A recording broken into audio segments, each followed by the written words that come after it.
জায়গা জমিও বিক্রি করে দিয়েছেন এই অসুখের জন্য? অত্যন্ত নিরীহ পরিবার এবং একজন সুগারের রোগী, 600 থেকেও বেশি যার সুগার, ওনাদের বাড়ি আজকে আসলাম অচিনতলার ঋষিপাড়ায়। খুব দরিদ্র এবং অতি কষ্টের সঙ্গে জীবনযাপন করছে, ওনাদের বাড়ি ঢুকলাম। যাই হোক, এসে দাদার সঙ্গে দেখা হয়ে গেল, দাদা বসে আছে এখানে। তো ব্যাপারটা হলো যে আমরা শুনেছিলাম যে আপনি খুব অসুস্থ আর কি, আপনার সঙ্গে দেখা করতে আসলাম। একটু আপনার অসুবিধার কথাগুলো বলেন। আপনার নাম কি? রতন ঋষি।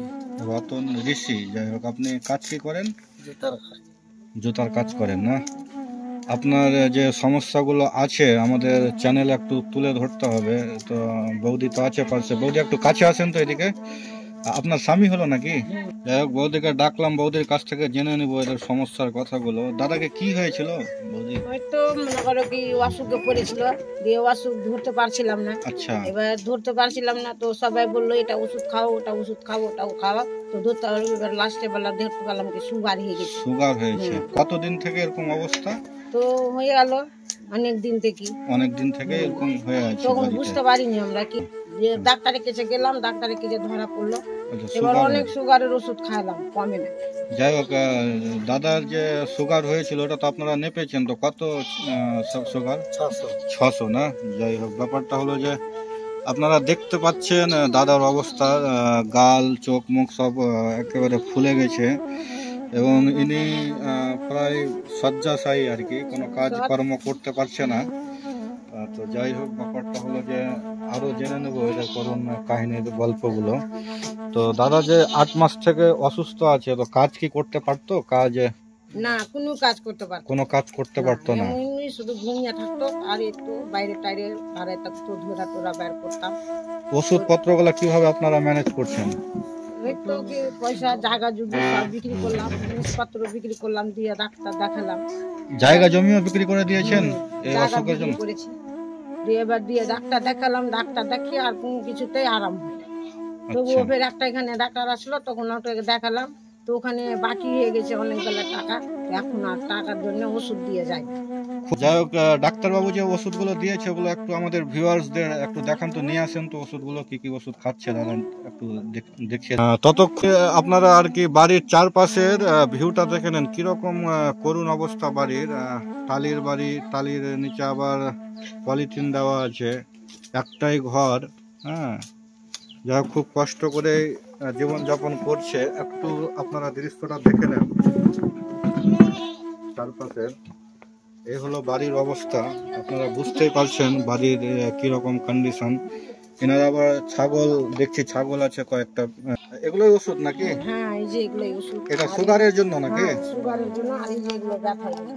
এটা হচ্ছে সুগারের ওষুধ, আর এই সমস্ত ওষুধগুলো আছে ব্যথার জন্য, আগে ব্যথার জন্য। যাই হোক, ওষুধগুলো দেখেন, ওষুধে কোনো ধরনের নামও লেখা নেই। দেখেন, 4-5টা দেখে নেন একবার। এই কৌটাতে ওষুধগুলো ব্যবহার করছে। তো এতটাই করুণ অবস্থা যে টাকার জন্য একটা ব্র্যান্ডেড কোম্পানির ওষুধও কিনে খেতে পারছে না। ডাক্তারবাবু যেটা দিচ্ছে সেটাই বিশ্বাস করে খাচ্ছে। যাই হোক, বিশ্বাসেই জগৎ চলছে এবং হয়তো কাজও করছে এই ওষুধগুলো, তার জন্যই খেয়ে যাচ্ছে। যখন হাটে যেতে পারতেন, আপনার হাটে গিয়ে ইনকাম কিরকম হতো? 50, 60। ভিউয়ার্স ভাইরা একটু ভেবে দেখেন, একটা লোকের প্রতিদিনের ইনকাম 50 টাকা, 60 টাকা, 70 টাকা, ম্যাক্সিমাম হয়তো 100 টাকা। তো একটা সংসার চালানোর জন্য কত টাকার প্রয়োজন হয়? যাই হোক, তিনি ইনকাম করছিলেন, সে সময় হয়তো ভালোভাবে সংসার চালিয়ে নিয়েছেন সে অল্প ইনকামের মধ্যেও, কিন্তু এখন এতটাই করুণ অবস্থা যে তিনি কাজেও যেতে পারছেন না। একবার আপনার অন্তরকে জিজ্ঞাসা করেন যে ইনকাম ছাড়া সংসার কিভাবে চলে। ইনাকে যাই হোক, আপনাদের অন্তঃকোণ থেকে একটু সাহায্যের হাত আপনারা সকলেই বাড়িয়ে দেবেন, এটাই আমরা আমাদের চ্যানেলের পক্ষ থেকে আপনাদের কাছে কামনা আশা রাখছি। আপনার এই অ্যাকাউন্ট বইটা নিয়ে আসেন, ওই অ্যাকাউন্ট বই থেকে আমরা অ্যাকাউন্ট নম্বরটা আমাদের এই ভিডিওর মাধ্যমে সেখানে শেয়ার করব। আপনার তো ইনকাম এখন জিরো, কোনো ইনকাম নেই, তাহলে সংসার আপনার কিভাবে চলছে আর কি? ওই তো বিড়ি টিড়ি বাঁধি, কোনোদিন দিই কোনোদিন দিতে পারছি না। ওরকম করে ব্যারামি মানুষকে নিয়ে কি আর বিড়ি বাঁধা যাবে? যাই হোক, ব্যারামি মানুষকে সেবা করবো না বিড়ি বাঁধবো? সে খুব ভালো বলেছেন। ব্যাপার যে ইনার ইনকাম একেবারে শূন্য। যার পাশে বৌদি আছে, বিড়ি বেঁধে এই সংসারটা কষ্ট করে চালাচ্ছে, কোনোদিন খেয়ে কোনোদিন না খেয়ে। তো ভিউয়ার্স ভাইরা, আপনারা একটু সাহায্য করেন ইনাকে, হ্যাঁ, একটু দয়া করেন। আপনারা যদি সাহায্যের হাত বাড়িয়ে দেন, এনাদের অনেকটাই সাহায্য হবে আর কি, হেল্প হবে। আপনাদের সকলের জন্য আশীর্বাদও করবে মন থেকে। দাদাদের আমাদের চ্যানেলের পক্ষ থেকে আমরা যতটা পারছি সাহায্য করছি। ভিউয়ার্স ভাইরা, আমাদের চ্যানেলের পক্ষ থেকে দাদাকে আমরা হালকা একটু সাহায্য করলাম। এটা রাখেন, আপনারা একটু আমাদের জন্য আশীর্বাদ করবেন। একটু হাতটা এটা সাইডে রাখেন, হাতটা নিয়ে যাবেন। আপনাকে অসংখ্য ধন্যবাদ। যাই হোক, আমাদের ভিউয়ার আপনাদের হেল্প করবে। বৌদি অ্যাকাউন্ট নম্বরটা নিয়ে আসলো, খুলেন, পেজটা খুলেন। এটা একটু ক্যামেরার সামনে দেখিয়ে দেন দাদার। এই যে দেখেন সবাই, এটা হচ্ছে দাদার অ্যাকাউন্ট বই। এই অ্যাকাউন্ট নম্বরটাই আমরা আমাদের ভিডিওর উপরে দিয়ে দিব আর কি। আপনারা যথাসাধ্য মতো যে যা পারবেন একটু সাহায্য করবেন আর কি। ধন্যবাদ।